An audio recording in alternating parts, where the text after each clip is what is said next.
ओम अज्ञानतिमिरान्धस्य ज्ञानञ्जनशलाकया चक्षुरुन्मिलितमेन तस्मै श्रीगुरुवे नमः। श्रीचैतन्यमनोभीष्टं स्थापितं येन भूतले स्वयं रूपकदा मह्यं ददाति स्वपदान्तिकं। वन्देऽहं श्रीगुरुः श्रीभूतपदकमलं श्रीगुरून् वैष्णवाचं श्रीरूपं साग्रजातं सगण रघुनाथान्वितं तं सजीवं साद्वैतं सावधूतं परिजनसहितं कृष्णचैतन्यदेवं श्रीराधाकृष्णपादान् सगण ललिता श्रीविशाखान्विताश्च नारायणं नमस्कृत्यं नरं चैव नरोत्तमं देवीं सरस्वतीं व्यासं ततो जयमुदीरये स्वन्नतां स्वकथा कृष्णा पुण्ये श्रवणकीर्तनं हृदयन्तस्तु भद्राणि विघ्नोति स्वरसताम् नष्टप्रायेषु भद्रेषु नित्यं भागवत सेवया भगवती उत्तम श्लोके भक्तिर्भवति नैष्ट की तदा रजस्तमो भाव काम लोभादय चेत एतेन निरावृद्धम स्थिति सत्य प्रसिद्धति एवं प्रसन्न मनसो भगवत भक्ति योगता भगवत तत्व विज्ञान मुक्त संगस्य जायते विद्यन्ते हृदय ग्रंथि छिद्यन्ते सर्व संशयं क्षीयन्ते चास्य कर्माणि दृष्ट्वा एवात्मनीश्वरे मुखं करोति वाचालं पंगुं लंघयते गिरिं यत्कृपातमहं वन्दे परमानन्दमाधवं प्रह्लाद नारद पराशर पुण्डरीकं व्यासम् अम्बरीश सुख सौनक विस्मदालभ्यां रुक्मांग अर्जुन वसिष्ठं भीष्मादीनं पुण्यानि नामानि परं भागवत स्मरामि। हे कृष्ण करुणा सिंधु दीनबंधु जगत्पतये गोपेश गोपिकाकांत राधाकांत नमस्तुते तप्त कांचन गौरांगे श्री राधे वृंदावनेश्वरी वृषभानुसुते देवी प्रणमामि हरिप्रिये वाञ्छाकल्पतरुभ्यश्च कृपा सिन्धुभ्येव च पतितानां पावनेभ्यो वैष्णवेभ्यो नमो नमः। जय श्री कृष्ण चैतन्य प्रभु नित्यानंद श्री अद्वैत गदाधर श्रीवासादि श्री गौर भक्तवृंदा। हरे कृष्णा कृष्ण कृष्णा हरे हरे हरे राम राम राम हरे हरे। तो इसमें आज हम लोग को पढ़ना है स्कंद संख्या 10 अध्याय संख्या 46 नंबर। टाइटल है उद्धव की वृंदावन यात्रा। उद्धव भगवान के मित्र हैं, उनकी वो वृंदावन की यात्रा करते हैं। तो क्या घटनाएं होती हैं इसके बारे में हम लोग सुनेंगे। बोलते हैं सुखदेव गोस्वामी परीक्षित महाराज से, श्री सुक उवाच कृष्णाम प्रवरो मंत्री कृष्णस्य दयितं सखा शिष्यो बृहस्पति साक्षात उद्धव बुद्धि सत्तमः। सुखदेव गोस्वामी ने कहा कि अत्यंत बुद्धिमान उद्धव वृष्टि वंश के सर्वश्रेष्ठ सलाहकार और भगवान कृष्ण के प्रिय मित्र और बृहस्पति के प्रत्यक्ष शिष्य थे। बृहस्पति जो हैं, जो हम लोग बृहस्पति ग्रह सुनते हैं, वो बृहस्पति जो हैं देवताओं के गुरु हैं। और बृहस्पति साक्षात जो हैं उद्धव जी के भी गुरु थे।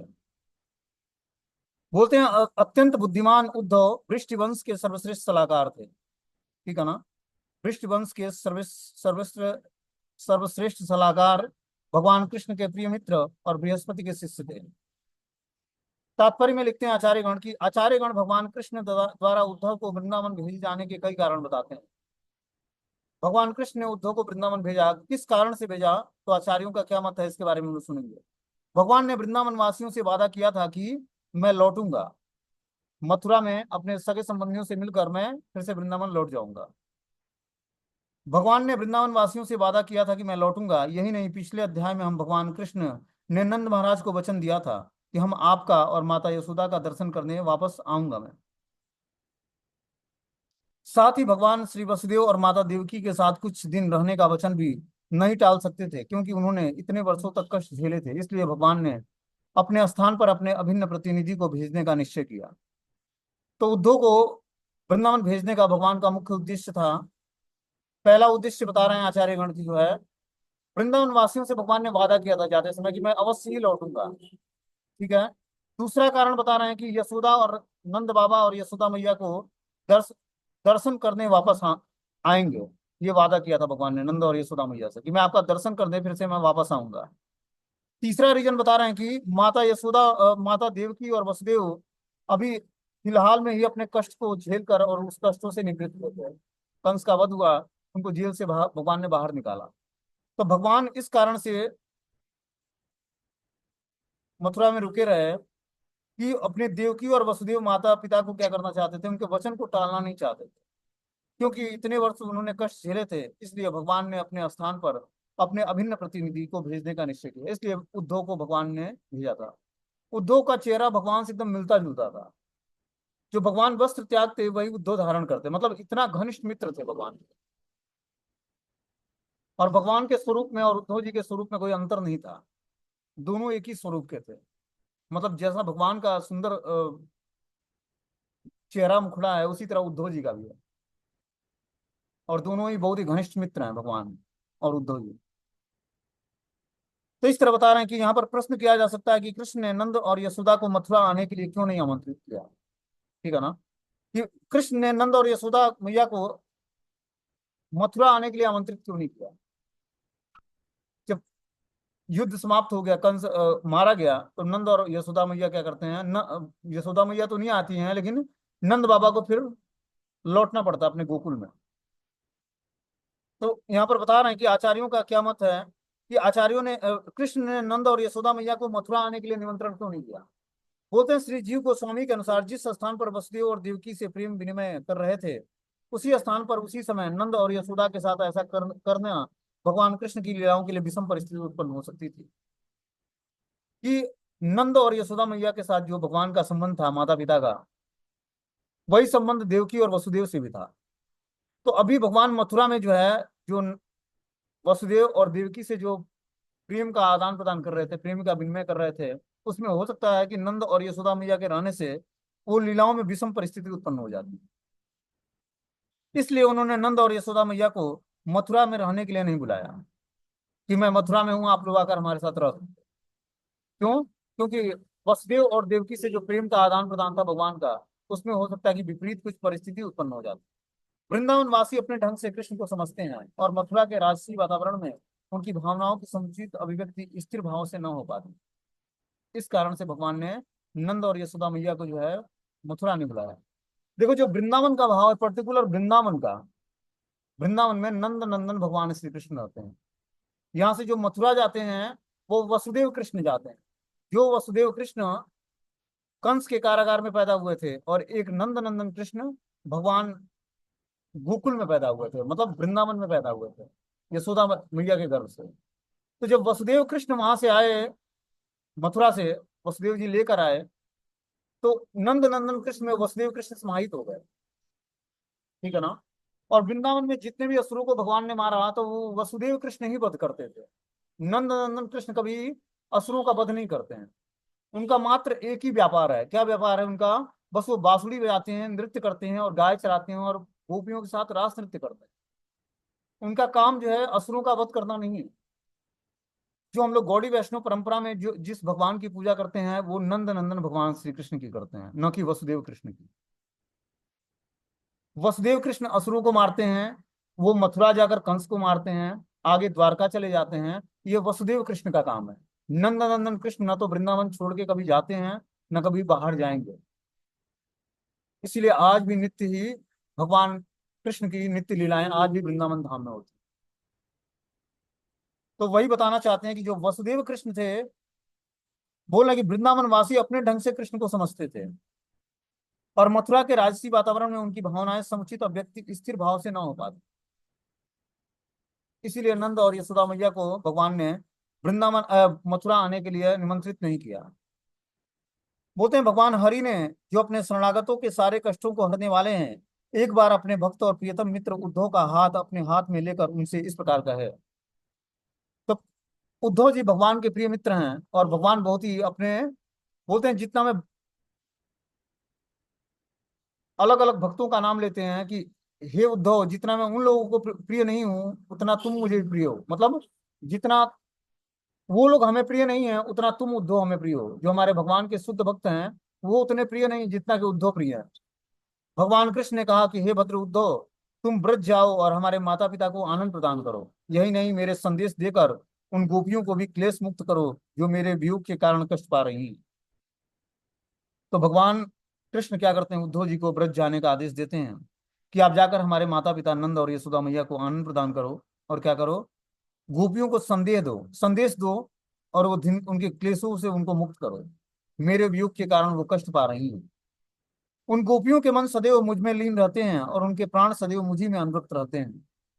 उन्होंने मेरे लिए ही अपना शरीर से संबंधित सारी वस्तुओं का त्याग दिया है, यहाँ तक कि इस जीवन के सामान्य सुख के साथ साथ अपने जीवन में सुख प्राप्ति के लिए जो धार्मिक कृत्य आवश्यक है, उस पर उसका भी परित्याग कर दिया है। मैं उनका एकमात्र परम प्रीतम हूँ, यहाँ तक कि वे हमारी आत्माएं हैं। अतः मैं सभी परिस्थितियों में उनका भरण पोषण करने का दायित्व अपने ऊपर ले लेता हूँ। इस तरह से उद्धव को भगवान क्या करते हैं? ब्रज मतलब वृंदावन भेजने का प्रयास करते हैं। बोलते हैं कि उन्होंने, जो गोपियां हैं, उनके मन सदैव भगवान कृष्ण में ही लीन रहते थे। उन्होंने प्राण सदैव मुझ में अनुरक्त कर रखा है। गोपियों ने अपने प्राण को भगवान में ही अनुरक्त कर रखा है। उन्होंने शरीर से संबंधित सारी वस्तुओं का त्याग कर दिया है। परिवार, धन संपत्ति, गृह, सब कुछ त्याग करके भगवान की शरण में आई। वो परिवार में रहते हुए भी मानसिक रूप से, इंटरनल रूप से भगवान से ही जुड़ी हुई थी। बस परिवार में वो सेवा बाहरी दृश्य से करती, लेकिन इंटरनल तो भगवान के ही चिंतन में पूरे दिन उनका बीत जाता। कि आज भगवान जो है रात में क्या किया रात को, और फिर दिन में गौचारण के लिए कहाँ गए होंगे, क्या कर रहे होंगे, शाम को कब लौटेंगे गोधूलि वेला में तो हम लोग उनका दर्शन करेंगे। उनका पूरा जीवन, पूरा दिन ही भगवान कृष्ण के चिंतन में जाता, और पूरी रात भगवान के साथ नृत्य में जाता। बोलते हैं कि यहाँ तक कि इस जीवन के सामान्य सुख के साथ साथ अगले जीवन के सुख प्राप्ति के लिए जो धार्मिक कृत्य आवश्यक है, उसका भी उन्होंने परित्याग कर दिया है। कोई भी धार्मिक कृत्य का पालन नहीं करती।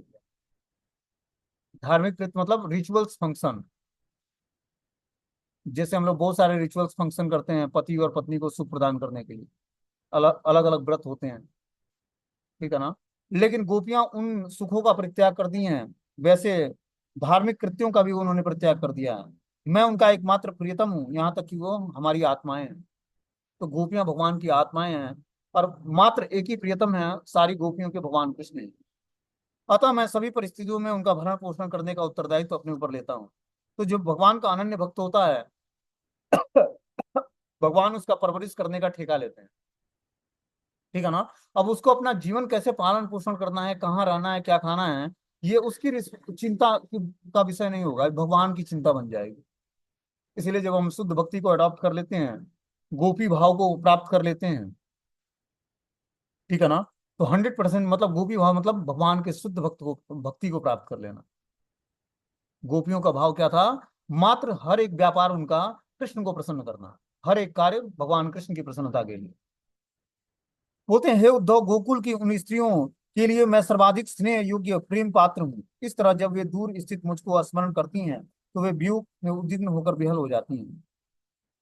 क्या बोलते हैं कि भगवान कृष्ण की गोकुल की उन स्त्रियों के लिए सर्वाधिक स्नेह योग्य पात्र मैं ही हूँ, बस वो हमें ही अपना प्रेम का असली पात्र मानती हैं।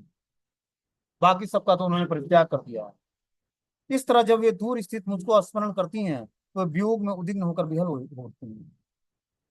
वो भगवान से जब अपने विक्षोभ का अनुभव करती हैं, भगवान मथुरा में है और ये वृंदावन में है, तो इस तरह से जो दूरी है, दूरी में उन भगवान का जो स्मरण करती हैं, उस वियोग में वो उद्विग्न होकर विहल हो जाती है कृष्ण प्रेम में।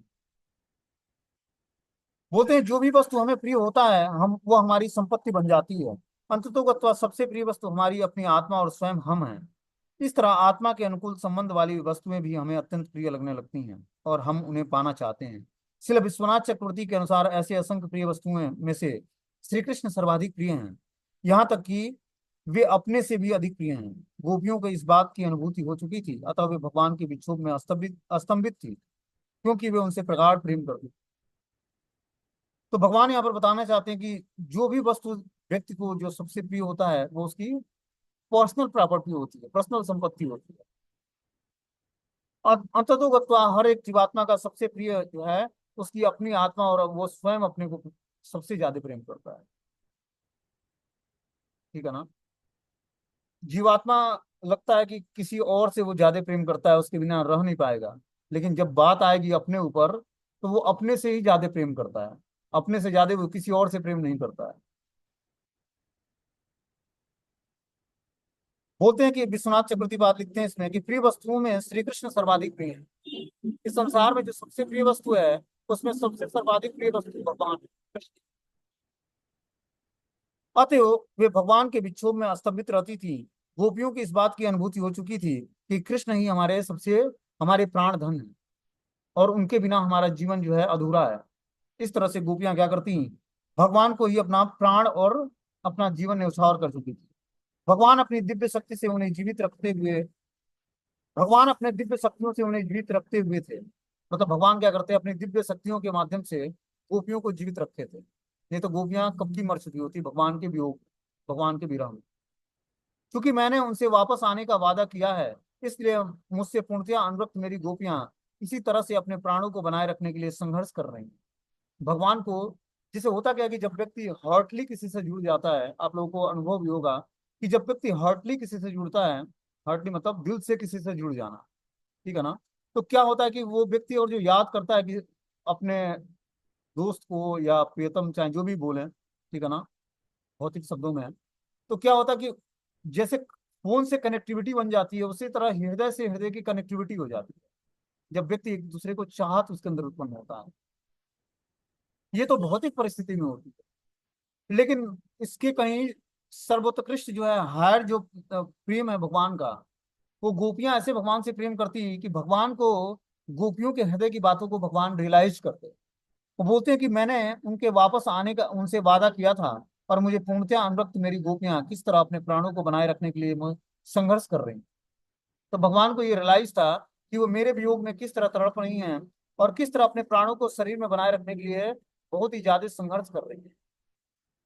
बोलते हैं श्री विश्वनाथ चक्रवर्ती बात की, वृंदावन की गोपियां कहने को तो विवाहिता थी, किंतु उनके पति उनके रूप रस गंध स्पर्श शब्द अति आकर्षक गुणों से कोई संपर्क नहीं रखते थे। भगवान की योग माया का ऐसा वो था, चक्र था, कि जो उनके वास्तविक जो उनके विवाहित पति थे, वो अपने पतियों से उनका कोई रूप रस गंध स्पर्श और शब्द का कोई आकर्षण नहीं था। वो एज ए ड्यूटी उनकी सेवा तो करती थी, लेकिन अनुरक्त 100% कृष्ण से थी। ये स्थिति बहुत ही सर्वोत्कृष्ट स्थिति है, इसको प्राप्त करना इतना आसान नहीं है। घर में रहते हुए, पति पत्नी के साथ रहते हुए, और पूर्ण रूपेण भगवान के नाम रूप गुण लीलाओं में डूबे रहना, उनके यश का गान करना, और अपने जो विवाहित पति हैं उनसे रूप रस गंध शब्द स्पर्श से कोई आकर्षण न होना, ये साधारण भक्त के बस का नहीं है। दूसरे शब्दों में भगवान कृष्ण की आध्यात्मिक शक्ति से सारी गोपियां उन्हीं के आह्लाद के लिए थी, और कृष्ण उनके परम परकिया प्रेमी कहलाते थे। तो भगवान का जो प्रेम था, वो गोपियों से परकिया प्रेम होता था। परकिया और स्वकीय प्रेम में अंतर क्या होता है? स्वकीय प्रेम मतलब जिससे हम विवाह करते हैं, उसी से हम प्रेम करते हैं, ठीक है ना। और परकिया रस में क्या होता है कि हम जिससे विवाह करते हैं उससे प्रेम ना करके किसी और से प्रेम करते हैं।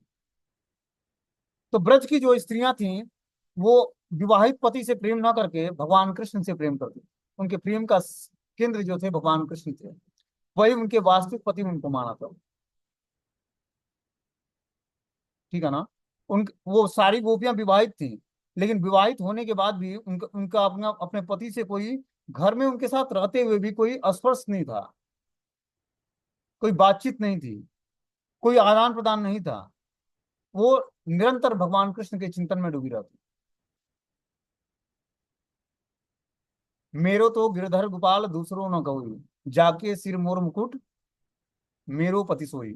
ये मीराबाई ने एक पंक्ति लिखी है जो हम लोग बचपन में पढ़ा करते थे, कि मीराबाई राजघराने की स्त्री थी, राजघराने की लड़की थी, लेकिन कृष्ण प्रेम में इतना बिहल रहती थी कि वो सब कुछ छोड़कर जो है वृंदावन आ गई।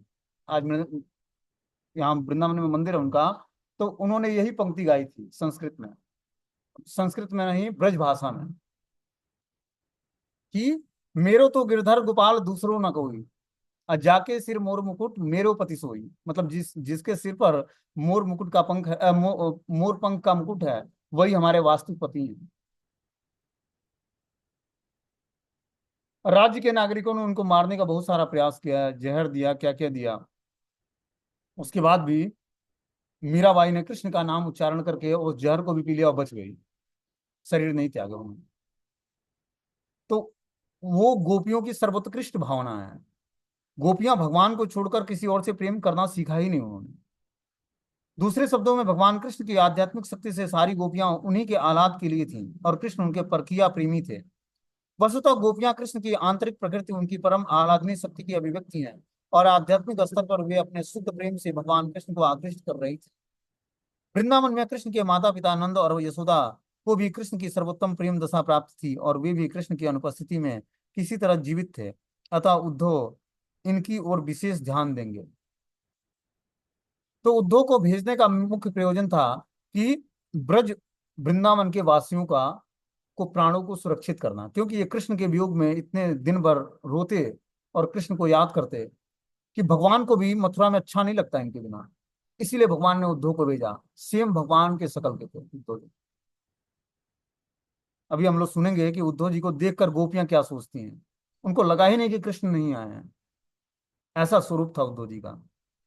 अब आगे श्री सुखदेव गोस्वामी बोलते हैं कि इत्युक्त उद्धव राजन राजन संदेशम भातृरादृतम आदाय रथमारुह्यम प्रययो नंद गोकुलम। सुखदेव गोस्वामी ने कहा, हे राजन, इस तरह कहे जाने पर उद्धव ने आदर पूर्वक अपने स्वामी के संदेश को स्वीकार किया। वे अपने रथ पर सवार होकर नंद गोकुल के लिए चल पड़े। अब उद्धव जी क्या करते हैं, नंद गोकुल के लिए अपने रथ पर सवार होकर चल देते हैं वृंदावन के लिए। बोलते हैं, भाग्यशाली उद्धव नंद महाराज के चारागाहों में उस समय पहुंचे जब सूर्य अस्त होने वाला था, और चूंकि लौटती हुई गौएं और अन्य पशुएं अपने खुरों से धूल उड़ा रही थीं, अतः उनका रथ अनदेखे ही निकल गया। तो उद्धव जी गोधूली वेला के टाइम, जिस तरह जब गौएं चर के वापस आती हैं, उस समय उद्धव जी वृंदावन पहुंचते हैं। बोलते हैं, भाग्यशाली उद्धव नंद महाराज के चारागाह में उस समय पहुंचे जब सूर्य अस्त होने वाला था, क्योंकि लौटती हुई गौएं और अन्य पशुओं के खुरों से धूल पूरा ब्रह्मांड में भरा हुआ था, और उनका रथ अनदेखे ही निकल गया। मतलब कोई देख नहीं पाया कि उद्धव जी आए हैं। जहां से जिस रास्ते से उद्धव जी गए, उस रास्ते पर गौ धूली इतनी फैली हुई थी कि उद्धव जी का रथ नहीं दिखा किसी को।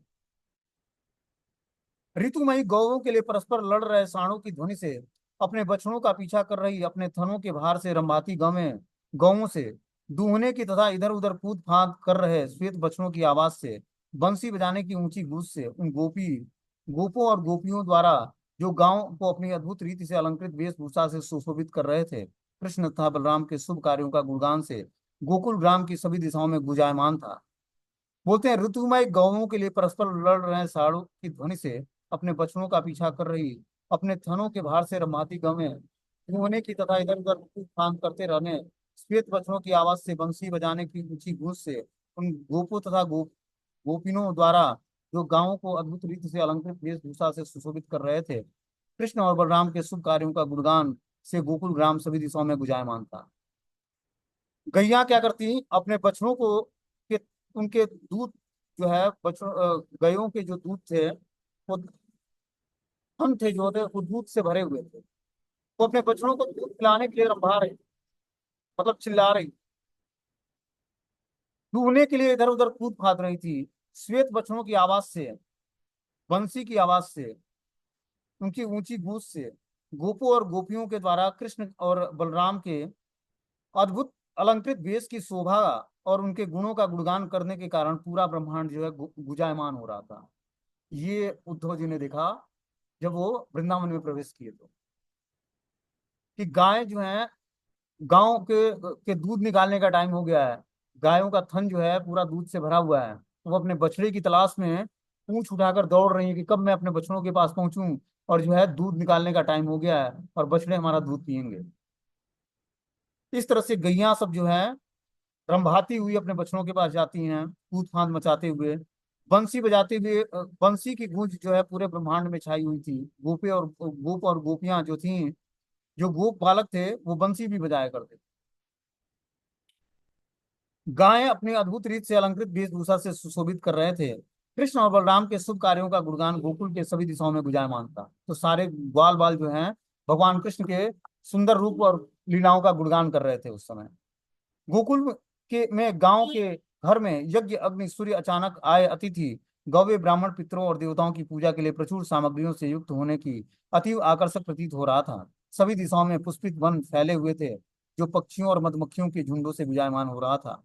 हंस कारणाड़व और कमल कुंजों से भरे पूरे सरोवर की शोभा बढ़ा रहे थे। तो उद्धव जी ने ये सुंदर दृश्य देखा वृंदावन का, कि गोकुल में ग्वाले के घर में यज्ञ अग्नि सूर्य अचानक आए अतिथि गौवे ब्राह्मणों पितरों और देवताओं की पूजा करने के लिए प्रचुर सामग्रियों से युक्त आकर्षक प्रतीत हो रहा था। सारे गोप ग्वालों के घर में कोई अतिथि आ जाए सूर्य देव की पूजा के लिए, यज्ञ अग्नि की पूजा के लिए, अचानक आए हुए अतिथि की पूजा के लिए, गौ ब्राह्मणों पितरों और देवताओं की पूजा के लिए प्रचुर सामग्री भरी हुई थी सबके घर में, और आकर्षक लग रहा था। देखो, गौ रक्षा और गाय का पालन एक इतना शुभ कार्य है कि जहाँ पे गौ रक्षा होती है और गाय गाय का पालन होता है, वहां पर साक्षात भगवान कृष्ण निवास करते हैं, और स्वयं लक्ष्मी जी उस घर में निवास करती हैं। सारे देवी देवता जो हैं, 33 करोड़ देवी देवता गाय के शरीर में वास करते हैं। एक गौ का पालन करना महान कार्य है समझो। और जो व्यक्ति अपने जीवन में एक गाय का पालन पोषण करता है, तो उसके घर में बहुत सारी समृद्धियां आ जाएंगी। बस वो गाय पूर्ण रूपेण सेटिस्फाई रहे आपके घर में। अब सारे ग्वाल बालों के घर में ऐसा लगता कि गायों, ब्राह्मणों, अतिथियों, यज्ञ, अग्नि, सूर्य अचानक आए अतिथियों की सेवा करने के लिए, पितरों और देवताओं की पूजा के लिए प्रचुर सामग्रियों से युक्त अति आकर्षक प्रतीत हो रहा था सारों का घर। सभी दिशाओं में पुष्पित वन फैले हुए, चारों दिशाओं में पुष्पित वन, मतलब फूलों से सुगंधित वन थे, जो पक्षी और मधुमक्खियों के झुंड से गुंजायमान हो रहा था। चारों तरफ जो है पंछियों और भौरों के और मधुमक्खियों के उससे गुंजायमान हो रहा था पूरा ब्रह्मांड, पूरा ब्रज का जो है क्षेत्र। हंस, कारनाड़ और कमल कुंजों से भरे पूरे सरोवर सुशोभित हो रहे थे। जो सरोवर थे उसमें हंस, कारनाड़ो एक पक्षी होता है, कमल कुंजों से भरे पूरे सरोवर की शोभा बढ़ा रहे। बोलते हैं कि यद्यप गोकुल कृष्ण के विरह में जनित शोक में डूबा था, किंतु भगवान ने अपनी अंतरंग शक्ति का विस्तार कर दिया, जिससे ब्रज का वह विशेष दृश्य छिप जाए और उद्धव को सूर्यास्त के समय ब्रज की सामान्य हलचल तथा हर्ष दिख सके। तो भगवान की कृपा से, जो भगवान की अंतरंग शक्ति है, उसने ऐसा विस्तार कर दिया कि ब्रज का वह विशेष दृश्य छिप गया, जो गोपियों के विरह में ब्रज का दृश्य था। भगवान के जाने के बाद ब्रज में चारों तरफ उदासी फैल गई, क्योंकि ब्रज में कृष्ण रहे नहीं, तो गोपियां उदास हो गई भगवान के विरह में। लेकिन भगवान ने अपनी अंतरंग शक्ति से उद्धव जब पहुंचे तो ऐसा दृश्य क्रिएट कर दिया जो अभी हम लोगों ने सुना है। उद्धव को सूर्यास्त के समय ब्रज की सामान्य हलचल तथा हर्ष दिख सके, कि उद्धव को यह ना लगे कि ब्रज में कृष्ण नहीं है, इसलिए चारों तरफ उदासी छाई हुई। इसलिए भगवान ने क्या किया, पहले वहां पर हर्ष का वातावरण जो है निर्माण कर दिया भगवान ने, उद्धव के सूर्यास्त से पहुंचने से पहले ही। बोलते हैं ज्यों ही उद्धव नंद महाराज के घर पहुंचे, नंद उनसे मिलने के लिए आगे आए। गोपों के राजा ने अत्यंत सुखपूर्वक उनका आलिंगन किया और वसुदेव की ही तरह उनकी पूजा की। जैसे ही उद्धव नंद महाराज के घर पहुंचते हैं, तो नंद बाबा क्या करते हैं, उनको सुखपूर्वक आलिंगन करते हैं। और जिस तरह वसुदेव पूजा करते थे कृष्ण की या उद्धव जी की, उसी तरह नंद बाबा उनकी पूजा करते हैं। बोलते हैं उद्धव नंद के पुत्र कृष्ण के ही समान दिख रहे थे, जिससे जिसे भी उन्हें देखा उसे आनंद प्राप्त हुआ। तो उद्धव और कृष्ण में हमने बताया कि कोई अंतर नहीं था। नंद बाबा भी देखकर चकित हो गए कि हमारा बेटा घर वापस आ गया। अचानक वो देखे तो उनको ये नहीं लगा कि कृष्ण नहीं है। जब वो गौर से देखे तब उनको पता लगा कि ये हमारे कृष्ण नहीं है। इस तरह कृष्ण के वियोग विचार में डूबे हुए नंद महाराज ने उद्धव को अपने घर की ओर आते देखा, तो वे बाहरी घटनाओं के बारे में सचेत हो गए और अपने सामान्य अतिथि का आलिंगन करने के लिए बाहर निकल गए। जब उद्धव को आते देखा नंद बाबा ने, तो उनका आलिंगन करने के लिए वो अपने घर से बाहर निकल जाते। जब उद्धव उत्तम भोजन कर चुके, उन्हें सुखपूर्वक बिस्तर पर बिठाया दिया गया और पांवों में मालिश और अन्य साधनों से उनकी थकान दूर करने के लिए नंद बाबा ने थकान दूर कर दी गई, तो नंद बाबा इस तरह से पूछते हैं। तो नंद बाबा ने क्या किया, पहले उद्धव जी को भोजन कराया, सुखपूर्वक बिस्तर पर बिठाया, उनको पाँव की मालिश कराई और अन्य साधनों से उनके थकान को दूर किया। उसके बाद उनसे बैठते हैं और पूछते हैं।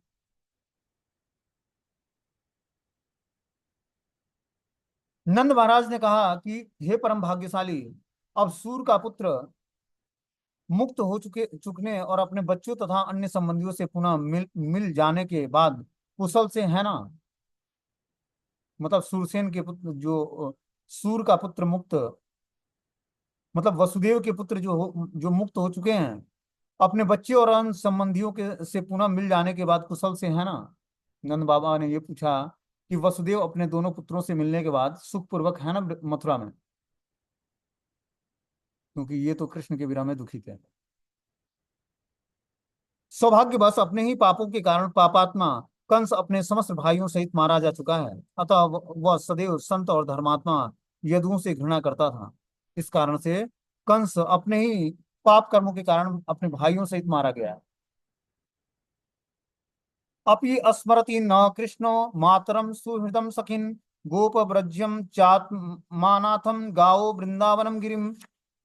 क्या कृष्ण हमारी याद करता है? क्या वो अपनी माता और अपने मित्रों और शुभचिंतकों की को याद करता है? क्या वह ग्वालों और अन्य गांव ब्रज को, जिसका वह स्वामी है, स्मरण करता है? क्या वह गौओं, वृंदावन के जंगल और गोवर्धन पर्वत की याद करता है? उद्धव जी से नंद बाबा पूछते हैं कि वो अपने माता पिता के पास पहुंच गया कृष्ण, ठीक है ना, तो क्या वो अपनी माता यशोदा मैया को याद करता है? क्या मुझे याद करता है? क्या वो अपने मित्रों और शुभचिंतकों को याद करता है? क्या वो ग्वालों और ब्रज के गांवों को याद करता है, जो गैया थी, जिसका वो स्वामी है? क्या वो स्मरण करता है? क्या वृंदावन के जंगलों और गोवर्धन पर्वत को की याद आती है उसको? क्या गोविंद अपने परिवार को देखने एक बार भी वापस आएगा? यदि वह कभी आएगा तो वह हम उसके सुंदर नेत्र, नाक और मुस्काते सुंदर मुख को देख सकेंगे। इस तरह से नंद बाबा भी उदास थे कृष्ण के वियोग में, ठीक है ना। पूरा ब्रज भगवान के वियोग में उदास थे। नंद बाबा पूछते हैं कि जो गोविंद है परिवार को देखने के लिए कभी वापस आएगा? यदि वो कभी आएगा तो हम उसके सुंदर नेत्र, नाक और मुस्कुराते हुए सुंदर मुख को देख पाएंगे। बोलते हैं अब कृष्ण मथुरा जैसे महानगरी के राजकुमार बन चुके हैं, अतः नंद महाराज को आशा नहीं रह गई कि वे कभी वृंदावन जैसे सामान्य गोप ग्राम में भी वापस आएंगे। तो भी वो उन्हें निराशा के होते हुए भी इतनी आशा थी कि उस सरल ग्वाल जनों को देखने एक बार अवश्य आएंगे, जिन्होंने बचपन से ही उन्हें पाला पोसा और बड़ा किया है। तो नंद बाबा को विश्वास था कि एक बार जरूर कृष्ण वापस आएंगे। वो अपने वास्तविक माता पिता के पास पहुंच गए हैं, लेकिन एक बार जरूर आएंगे, क्योंकि हम लोगों ने उनका पालन पोषण किया। उस महान आत्मा कृष्ण द्वारा इस जंगल की आग, तेज हवा तथा वर्षा, साण और सर्प रूपी असुरों जैसे दुर्लभ घातक संकटों से बचा लिए गए थे। जब हम कृष्ण द्वारा संपन्न किए गए इस अद्भुत कार्य, उनकी चपल चितवन, उनकी हंसी और उनकी वाणी का स्मरण करते हैं, तो हे उद्धव, हम अपने सारे भौतिक कार्यों को भूल जाते हैं। नंद बाबा क्या बोलते हैं कि जब हम कृष्ण के नाम रूप गुण लीलाओं का, जो वृंदावन में रहकर लीलाएं संपन्न किया, उन लीलाओं को अगर जब हम याद करते हैं, उस अद्भुत कार्यों को, उनकी चपल चितवन को, उनकी हंसी को, उनकी वाणी का जब हम स्मरण करते हैं, तो हे उद्धव, हम अपने सारे भौतिक कार्य भूल जाते हैं और उसी में डूब जाते हैं। जब हम उन स्थानों यथा नदियों, पर्वतों और जंगलों को देखते हैं, जिनमें उनके अपने पैरों से सुशोभित किया, जहां उन्होंने क्रीड़ाएं और लीलाएं की, तो हमारे मन उनमें पूर्णतः लीन हो जाते हैं। तो भगवान जहां जहां ब्रज में, वृंदावन में घूमे, भगवान ने वृंदावन के हर कण में घूमा, तो पूरे कण में भगवान के चरणों की छाप थी।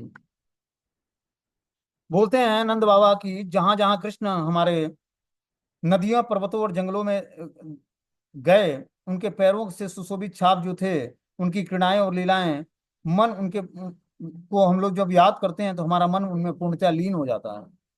मन्ये कृष्णं च रामं च प्राप्या विहम सुरोत्तमः सुराणामः दर्थायम गर्गस्य वचनम यथा। मेरे विचार से कृष्ण तथा बलराम अवश्य ही दो श्रेष्ठ देवता हैं, जो इस लोक में देवताओं का कोई महान उद्देश्य पूरा करने आए। गर्ग ऋषि ने ऐसी भविष्यवाणी की थी। अब उनको बचपन की याद आ जाती है, जब वो नामकरण संस्कार करा रहे थे गर्ग मुनि से। बोलते हैं मुनि ने हमें बचपन में ही बताया था, जब कृष्ण और बलराम का मैं नामकरण संस्कार करा रहा था, तभी उन्होंने बताया था कि जो दोनों श्रेष्ठ महापुरुष हैं, ये साधारण व्यक्ति, साधारण बालक मत समझना नंद बाबा इनको। ये हर युग में अवतार लेते हैं, ठीक है ना। और ये इस लोक में देवताओं का कोई महान उद्देश्य पूरा करने के लिए आए। तो ये स्मरण आया नंद बाबा को, जो गर्ग मुनि ने बताया था बचपन में। अंततः कृष्ण और बलराम ने 10,000 हाथियों, इतने बलशाली कंस को, और साथ ही चारों और मुष्टिक पहलवानों को, कुबल्लापीण हाथी को मार डाला। उन्होंने इन सबों को उसी तरह खेल खेल में आसानी से मार डाला, जिस तरह सिंह छोटे पशुओं का सफाया कर देता है। जिस आसानी से कोई तेजस्वी हाथी किसी छड़ी को तोड़ देता है, उसी तरह कृष्ण ने 3 ताल जिसमें लंबे और सुदृढ़ धनुष को तोड़ डाला। वे 7 दिनों तक गोवर्धन पर्वत को केवल एक हाथ में ऊपर उठाए रखते। इस तरह से नंद बाबा को सारे स्मरण हुआ है भगवान कृष्ण की लीलाओं का। इसी वृंदावन में कृष्ण तथा बलराम ने बड़ी आसानी से प्रलंब, धेनु, अरिष्ट, तृणावर्त और बक जैसे असुरों का वध किया, जो स्वयं देवताओं और अन्य असुरों द्वारा पराजित कर चुके थे। क्या बोलते हैं कि जो है, ये सारे असुर देवताओं तथा अन्य असुरों को पराजित कर चुके थे। जिनको कृष्ण बलराम ने बड़े आसानी से मार दिया। इस पर आगे सुखदेव गोस्वामी क्या बोलते हैं कि इति संस्मृतम संस्मृतम नंदम कृष्णानुरक्तधि अत्युक्तम कंठ अभवत तुष्णिम प्रेम प्रसर्य विहलम। सुखदेव गोस्वामी ने कहा, इस तरह बारंबार कृष्ण की को उत्कटता से स्मरण करते हुए भगवान में पूर्णतया अनुरक्त मन वाले नंद महाराज को अत्यधिक उद्विग्नता का अनुभव हुआ। वे अपने प्रेम के वेग से अभिभूत होकर मौन हो गए। तो बाबा को क्या होता है कि इस तरह से भगवान कृष्ण की लीलाओं का स्मरण हुआता है, और क्या होता है, उनका मन जो है भगवान की याद में विह्वल हो जाता है, अनुरक्त हो जाता है। वे प्रेम के वेग को रोक नहीं पाते हैं और क्या होता है, मौन धारण कर लेते हैं। जो ही माता यशोदा ने अपने पुत्र के कार्यकलापों का वर्णन सुनाती हुई उनकी आंखों में आंसू बहने लगे और प्रेम के कारण उनके अश्रुओं से दूध बहने लगा। माता यशोदा भी नंद बाबा के मुख से जब कृष्ण की लीलाओं का गुणगान सुनती हूँ तो उनके नेत्रों से आंसू बहने बहने लगते हैं और अस्तनों से वात्सल्य भाव में अस्तनों से दूध टपकने लगता है। बोलते हैं, जिस दिन कृष्ण ने मथुरा के लिए प्रस्थान किया था उस दिन यद्यपि सैकड़ों नरनारियां यशोदा को सांत्वना देने और समझाते रहे, किंतु उन्हें अपने पुत्र के मुखड़े के अतिरिक्त और कुछ भी नहीं दिखता था। यशोदा मैया का जो जब कृष्ण से वियोग हुआ, पहली बार कृष्ण से वियोग हुआ, ठीक है ना, तो यशोदा मैया को सांत्वना देने के लिए सैकड़ों लोग इकट्ठे हो गए। यशोदा मैया अपने कृष्ण को जाने नहीं देना चाहती थी, लेकिन सबने सांत्वना दिया कि कुछ दिनों की बात है, जैसे ही वहां पर वो धनुष यज्ञ पूरा हो जाएगा तो फिर कृष्ण वापस आ जाएंगे। इसलिए यशोदा मैया ने अपने दिल पर पत्थर रखकर कृष्ण को भेजा। वे सबों से अपनी आंखें फेर करके निरंतर विलाप करती रही। इस तरह वे उद्धव को न पहचान पाई, न उन्हें वात्सल्य प्रेम प्रदर्शित कर सकी, न ही वे अपने पुत्र के विषय में उनसे कोई प्रश्न पूछ सकी, न ही अपने पुत्र के लिए कोई संदेश दे सकी। वे कृष्ण के प्रेम में विहल हो गई। तो इस तरह से वो उद्धव को नहीं पहचान पाई, न ही कुछ कृष्ण का संदेश ही उनसे पूछ पाई, और इस तरह से वो पूर्ण रूपेण जो है प्रेम में विह्वल थी। जब भगवान कृष्ण के प्रति नंद और यशोदा के परम अनुराग को स्पष्ट देखकर उद्धव ने हर्षपूर्वक नंद महाराज से कहा। इस तरह से उद्धव जी नंद और यशोदा मैया के परम अनुराग जो कृष्ण से था उसको देखकर उद्धव जी हर्षपूर्वक नंद महाराज से बोलते हैं। क्या बोलते हैं इसकी लीला हम लोग कल सुनेंगे, ठीक है ना। 1 मिनट बचा है, मीटिंग क्लोज हो